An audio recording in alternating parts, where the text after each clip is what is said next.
Оваа кампања сметаме дека е многу важна заради тоа што сакаме на дечињата да им ги доближиме суштинските проблеми што му тежат на ова општество, а како еден најголем од тие проблеми е корупцијата.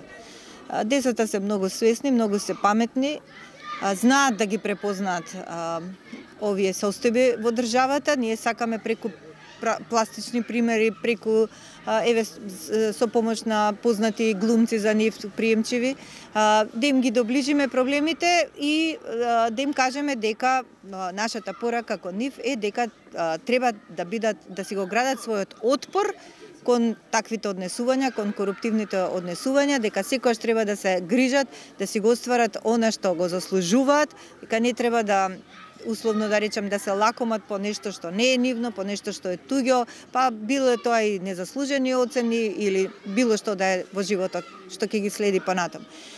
Остануваат тие да бидат чистиот дел во општеството и ние сакаме да го зачуваме и затоа сакаме тука да поработиме малку со нив, да поразговараме.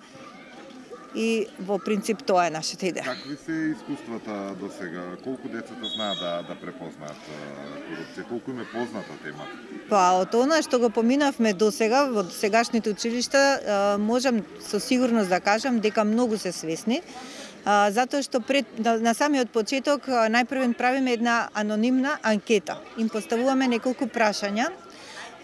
Дали се сведоци на незаслужени оцени, дали кој како фаќа врски во училиштето, кому се обраќаат кога имаат проблем, и одговорите као заклучок од сето тоа е дека поголем број од нив, некако од 70 до 90%, одговараат дека да, сведоци се на незаслужени оцени, дека најчесто родителите фаќаат врски за тие да ги добијат оцените и дека кога имаат проблем најчесто се обраќаат кај родителите. Ова укажува дека системот не е изместен, дека родителите сакаат некои своји амбиции да си ги реализираат преку децата или суети или не знам како да кажем, но секако прават нешто што утре ден на децата ќе им штети, и тоа не само на децата, него и на општеството во целина. Значи, подобро е да имаат заслужена тројка отколку незаслужена петка, бидејќи системот на вредности треба да се гради, а не треба да се урива. Така што ќе видиме што ќе кажат податоците тука, пак ќе одиме со анкета, ќе видиме како ќе се изјаснат дечињата од ова училиште.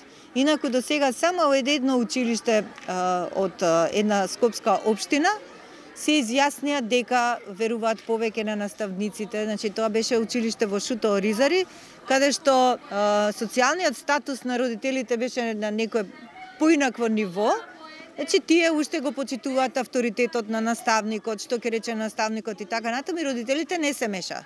И таму децата со многу низок процент одговорија дека родителите фаќаат врски. Така да сите треба да работиме, да се бориме против ова зло, вклучувајќи ги дечињата.